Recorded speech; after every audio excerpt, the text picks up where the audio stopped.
Good morning student. Class 11th subject physics, third unit, second chapter और topic हमारे पास है मेथड्स ऑफ चेंजिंग फ्रिक्शन। हम किन किन मेथड्स के द्वारा फ्रिक्शन को चेंज कर सकते हैं। तो सबसे पहले हम चेंज करेंगे डिक्रीज करने की जो मेथड्स है फ्रिक्शन को, उनके बारे में पढ़ेंगे। फिर कुछ इंक्रीज करने की मेथड्स के बारे में पढ़ेंगे। तो फर्स्ट पॉइंट हमारे पास आता है बाइपोलिसिंग, यानी कि अगर दो सरफेसेस आपस में कांटेक्ट के अंदर हैं और अगर हम उन दोनों सरफेसेस के बीच में अगर पॉलिश कर देते हैं तो उन दोनों सरफेसेस के बीच में हमारे पास फ्रिक्शन की वैल्यू क्या हो जाएगी, रिड्यूस्ड हो जाएगी। By lubrication, second point, lubrication का मतलब क्या है, जब दो सरफेसेस के बीच में जब आप ग्रीस का या ऑयल का यूज कर लेते हैं तो उनके बीच में आपके पास क्या हो जाता है, ज्यादा स्मूथनेस होगी, मतलब वहां से भी आप फ्रिक्शन को रिड्यूस्ड कर सकते हैं। Third, by proper selection of material. तीसरा, पीछे हमने पढ़ा था कि फ्रिक्शन जो है वो डिपेंड करता है नेचर ऑफ द मटेरियल के ऊपर। तो अगर हम प्रॉपर सिलेक्शन करें मटेरियल का तो वहां से भी हम फ्रिक्शन को रिड्यूस्ड कर सकते हैं। जैसे कि मैं एक एग्जांपल लेना चाहता हूं कि जो कंक्रीट और रबर के बीच में जो फ्रिक्शन होता है और एक कंक्रीट और आयरन के बीच में जो फ्रिक्शन होता है, तो कंक्रीट और रबर के बीच में फ्रिक्शन कम होगा और कंक्रीट और आयरन के बीच में फ्रिक्शन ज्यादा होगा। इसलिए हम जो व्हीकल्स हैं उनके टायर्स के अंदर किसका यूज करते हैं, रबर का यूज करते हैं with respect to iron. Fourth point हमारे पास है बाय स्ट्रिमलिंग। बाय स्ट्रिमलिंग का मतलब क्या होता है, शार्प इन फ्रंट, यानी कि अगर हम जो फ्रंट का जो फेस है वो कैसा रखेंगे, शार्प रखेंगे, तो वहां पर भी हमारे पास क्या होगा, फ्रिक्शन कम होगा। और जो लास्ट पॉइंट है वो हमारे पास है by using ball bearings. Ball bearings का मतलब जो साइकिल आपने देखी होगी तो जो उसका जो एक्सल होता है उनके अंदर छोटी छोटी स्मॉल स्पेरिकल रिंग्स का यूज किया जाता है, जिसकी वजह से भी हम क्या कह सकते हैं कि वहां पर जो है फ्रिक्शन को रिड्यूस्ड किया जाता है।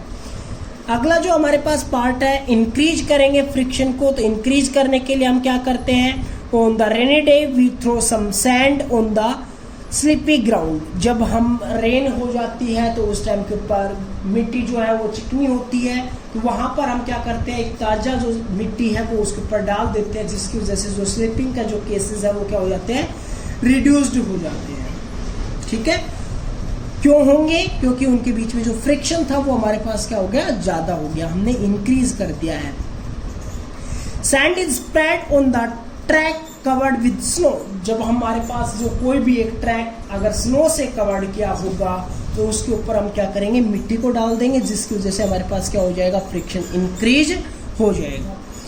It in the manufacture of tyre synthetic rubber is preferred because it's coefficient of friction with road is large. जब हम बात करते हैं बस टायर्स जो है उनकी मैन्युफैक्चरिंग की, तो वहां पर हम सिंथेटिक रबर का यूज करते हैं। क्यों करते हैं, क्योंकि जो रोड और सिंथेटिक रबर के बीच में जो कोफिशिएंट ऑफ फ्रिक्शन होता है वो हमारे पास क्या होता है, लार्ज होता है। नेक्स्ट टॉपिक हमारे पास है यूनिफॉर्म सर्कुलर मोशन।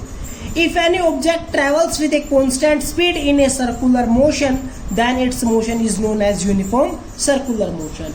जब कोई एक ऑब्जेक्ट यूनिफॉर्म स्पीड के साथ सर्कुलर पाथ के अंदर मूव करेगा तो हम उसको क्या बोलेंगे, यूनिफॉर्म सर्कुलर मोशन। अगला टॉपिक हमारे पास है सेंट्रीपिटल फोर्स। सेंट्रीपिटल फोर्स क्या होता है, it is the force required to move a body uniformly in circular path. जब हमारे पास कोई भी एक ऑब्जेक्ट या बॉडी सर्कुलर पाथ के अंदर मूव करती है तो उसको सर्कुलर पाथ के अंदर मूव करवाने के लिए जो फोर्स होता है वो क्या होता है, सेंट्रीपिटल फोर्स। जैसे कि मान लीजिए कोई एक ऑब्जेक्ट सर्कुलर पाथ के अंदर मूव कर रहा था तो उसकी अगर हम यहाँ पर वेलोसिटी देखेंगे तो इस डायरेक्शन में होगी, यहाँ पर देखेंगे तो उसकी वेलोसिटी इस डायरेक्शन के अंदर होगी। तो उसकी वेलोसिटी टाइम के हिसाब से क्या होती जाती है, चेंज होती है, ठीक है। लेकिन मैग्नीट्यूड में चेंज ना होके उसकी डायरेक्शन के अंदर चेंज होती है। तो वो क्यों होती है, क्योंकि एक इनवर्ड की तरफ क्या लगता है, फोर्स लगता है, जिसकी वजह से उसकी डायरेक्शन क्या होती है, चेंज होती है। और जो अंदर की तरफ सेंटर की तरफ जो फोर्स लगता है वो क्या कहलाता है, that is known as centripetal force. पीछे हमने सेकंड यूनिट के अंदर एक टॉपिक पढ़ा था centripetal acceleration, a that is equals to v square by r. v को हम क्या लिख सकते हैं, that is equals to r omega. v हमारे पास है लीनियर वेलोसिटी, ओमेगा हमारे पास है एंगुलर वेलोसिटी। यहाँ पर v की जगह पर आर ओमेगा की वैल्यू पुट करेंगे तो आर ओमेगा का square divide by r, r का स्क्वायर बाई इंटू ओमेगा का स्क्वायर बाई आर। एक आर से एक आर कैंसिल, तो ए क्या बन गया हमारे पास, आर ओमेगा का स्क्वायर। फोर्स हमारे पास क्या होता है, mass into acceleration, mass into acceleration आप क्या लिख सकते हैं, वी स्क्वायर बाई आर। तो हमारे पास फोर्स क्या हो गया, m v square by r. या फिर एक्सेलरेशन की जगह पर आप पुट कर सकते हैं आर ओमेगा का स्क्वायर, तो वहां से हमारे पास सेंट्रीपिटल फोर्स क्या हो जाएगा, एम आर ओमेगा का स्क्वायर। ओमेगा भी मैंने बताया क्या होती है, एंगुलर वेलोसिटी होती है। तो सेंट्रीपिटल एक्सेलरेशन और centripetal force changes the direction continuously as the body moves. अभी मैंने बताया सेंट्रीपिटल फोर्स और सेंट्रीपिटल एक्सेलरेशन के कारण आपके पास जो बॉडी है वो अपनी डायरेक्शन को कंटिन्यूअसली चेंज करती रहती है। नेक्स्ट टॉपिक हमारे पास है सेंट्रीफ्यूगल फोर्स। यहाँ पर है सेंट्रीपिटल फोर्स था, ये है सेंट्रीफ्यूगल फोर्स। तो सेंट्रीपिटल फोर्स और सेंट्रीफ्यूगल फोर्स दोनों एक ही होते हैं, लेकिन अपोजिट डायरेक्शन के अंदर होते हैं। It is a force that arises when a body is moving actually in a circular path by virtue of tendency to a body to regain its straight path. जब हमारे पास कोई भी एक बॉडी सर्कुलर पाथ के अंदर move कर रही है तो कोई ना कोई एक टाइम के ऊपर वो क्या करेगी, अपने टेंडेंसी को दिखाएगी कि वो अपने स्ट्रेट पाथ के अंदर मूव करने लग जाए। सिंपल सा एक एग्जांपल यहाँ पर लिया हुआ है, अगर हम किसी एक स्टोन को किसी एक थ्रेड से बांधकर अगर रोटेट करवाते हैं तो अगर थ्रेड बीच में से ब्रेकआउट हो जाता है तो स्टोन किधर जाएगा, बाहर की तरफ, ऐसे, ठीक है। तो हमारे हैंड के ऊपर एक फोर्स लगता है और एक स्टोन के ऊपर फोर्स लगता है। स्टोन के ऊपर अंदर की तरफ फोर्स लगता है जिसकी वजह से स्टोन बाहर की तरफ नहीं जा सकता, लेकिन हाथ के ऊपर एक बाहर की तरफ फोर्स लगता है जिसको हमने रिप्रेजेंटेशन किया है F2 से, और F1 को जो रिप्रेजेंटेशन किया है वो स्टोन के ऊपर जो अंदर की तरफ फोर्स लग रहा है उससे। तो F1 हमारे पास हो गया सेंट्रीपिटल फोर्स एंड F2 हो गया हमारे पास centrifugal force. Centrifugal force away की डायरेक्शन के अंदर लगता है, away from the centre of the circular path. Next topic हमारे पास है rounding a level curved road. When a vehicle goes round a curved road it requires some centripetal force while rounding the curve. The wheels of the vehicle have a tendency to leave the curved path and regain the straight line path.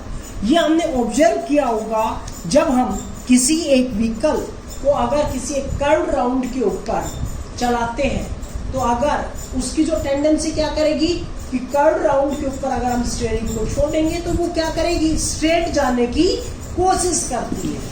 तो straight जाने की कोशिश करती है तो मतलब वहां पर हमारे पास क्या होगा, एक सेंट्रीफ्यूगल फोर्स होगा। तो हमने यहाँ पर एक कर्व मानी है जिसके रेडियस क्या है, r है, और इसके ऊपर एक ऑब्जेक्ट इस डायरेक्शन के अंदर एक व्हीकल आ रहा है, इस डायरेक्शन के अंदर आ रहा है। तो उस व्हीकल का जो वेट है वो क्या होगा, नीचे की तरफ mg होगा, ऊपर की तरफ एक नॉर्मल रिएक्शन r होगी और एक अंदर की तरफ फोर्स होगा, that is known as centripetal force. आपको एक बात का ध्यान रखना है, centripetal force required for circular motion is along the surface of the road towards the centre of the truck, अंदर की तरफ लगेगा।